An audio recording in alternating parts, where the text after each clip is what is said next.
Now, if this image does not make you want to run into the closest brick wall, what is wrong with you? Genuinely, this is awesome. Jai Newcombe has been announced as a co-captain of the Hawks alongside James Sicily in 2026, and I tell you, what a story from the Prince of Poowong, the number 2 mid-season draft pick. Mid-season draft pick. Now, I think we kind of take this for granted a little bit because we've gotten success from this. Not a lot of mid-season draft picks work out. Yes, you got your Marlon Pickett who won a flag in his first game. I understand all that, but from a longevity point of view, his story is genuinely remarkable. I've got a couple of stories about Jai. I want to talk about his development and all that, but I'll start with him because this isn't about me. Hopefully what this leads to on the field is kind of the point that I'm trying to make here, is that last year he averaged just under 24 touches a game. Now, with no Will Day there, hopefully the responsibility of really strong preseason is going to elevate his game in order to get to that upper echelon, top 10 in the Brownlow as he has been in the past. 2024 it was, of course.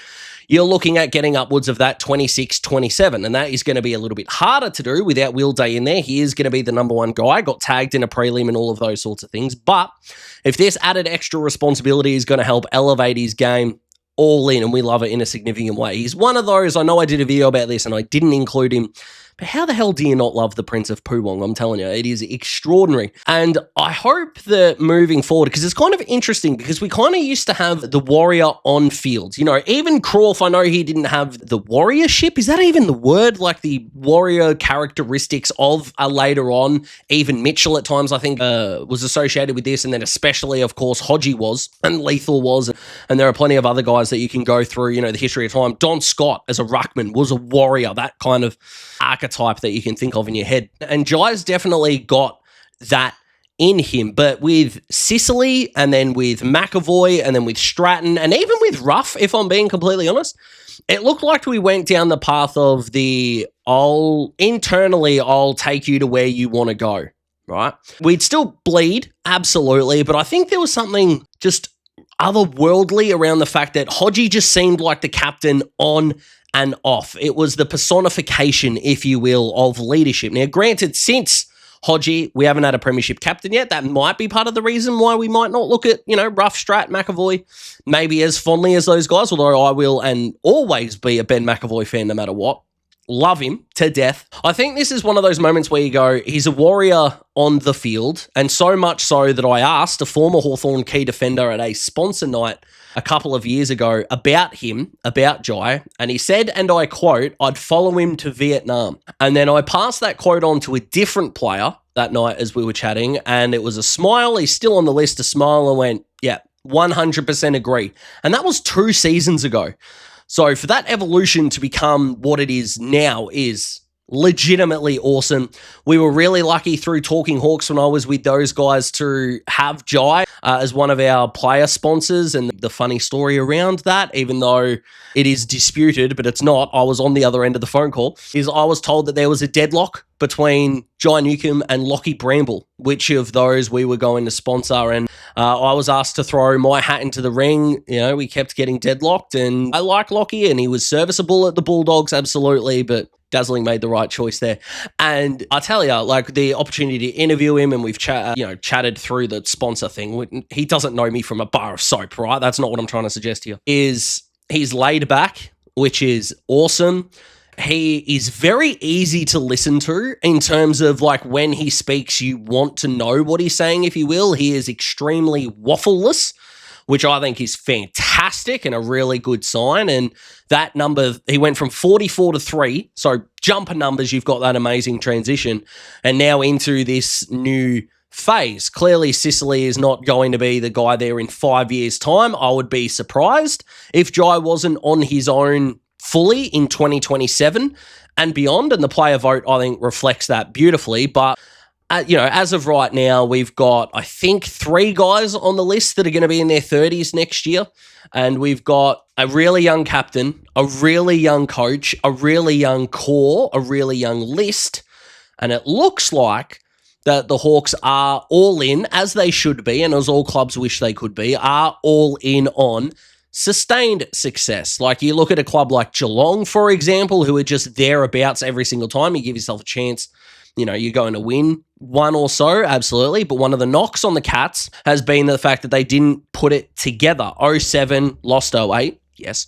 109, didn't get there in 10, and then got there in 11 and won it under Chris Scott. It sometimes feels like the ugly duckling of the dynasties, I suppose, because Richmond had a back-to-back. Yes, they had the year off in 2018, the Mason Cox game, but they won it in 17, won it in 19, and of course won it in 20. So I think the fact that the Hawks are going that this group now has the biggest window since the end of 2015, and yes, I am including 16 and 18 in there because we overpaid seemingly for O'Meara and Mitchell and Wingard. And again, on reflection, those trades weren't really that terrible, if I'm being honest with you. But with the shrewd recruiting and like I said, with how young this core is, it really does look like we are set up in all facets. The new headquarters at Dingley as well, which I hope to see in the relative near future. We will see if that is possible. I would love to. A little bit far away in Sale, but we'll see what we can make happen. But what's really exciting is it just seems like every puzzle piece is in place in order for this group under Sam Mitchell to be targeting and chasing a massive uptick in success. It's not going to be a case of one flag and then treading water. It was kind of the frustration when Clarko was finishing up that we were, again, treading water as an age, but we got the games into Jai. Look where he is now. Hopefully we can get games into Cam McKenzie. Look at what's happened with Josh Ward over the last 12 months, whose finals record stacks up nearly better than anyone. But Dylan Moore, Connor McDonald, hopefully we get some more games into Sam Butler. And then even with the core that we've got in place, we've then got that youth underneath. Bailey McDonald, Noah Miraz, I'm hearing from track watchers and people that I trust is having a really good off-season as well. Ollie Greaves, I heard in the match simulation today was in the starting midfield of the gold team, the ones, if you will.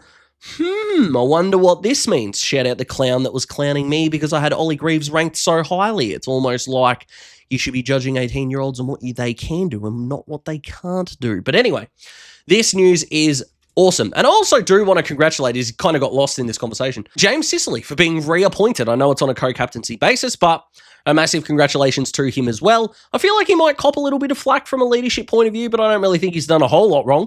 And 2 years with him as a captain, we've gone 3-2 in finals, which is a pretty decent record. And I know that we are used to better results than that, as greedy as that sounds. But Sicily has conducted himself in a way that I think is a very worthy recipient and very worthy historic figure as a leader of the Hawks. And look, 21 years ago, 2005, was the last time that co-captains won the flag, that being Sydney, and Barry Hall ended up accepting the cup on that day. They had a bit of a rotation going.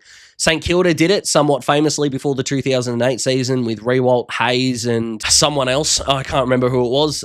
So, yeah, that scares me a little bit. I'm not a co-captaincy fan. I've called other clubs out for doing it, and I understand that this makes me a hypocrite, but being a hypocrite and being biased is exactly what this channel is about. And I'm sure in Daz Talks footy videos, I will say that this seems a little silly, and I will mean it from an unbiased point of view because you have to be consistent in your feelings. My feelings are, I'm not a co-captaincy fan. It doesn't happen in, cricket. You would never have two co-prime ministers, if you will.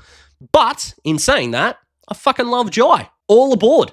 Let's do this. What do you guys think? Let me know your reactions. Comment below. Let me know. Congratulations to the Prince of Poowong. Can we just start the season now already, please? And thank you. This has definitely washed the Will Day shoulder reconstruction news out of my mouth. And co-captaincies. James Sicily and Jai Newcombe lifting the cup up on grand final day. Do they have a third handle for Sam Mitchell? I bloody hope so. Thanks for watching, guys. I'll see you in the next video. Goodbye.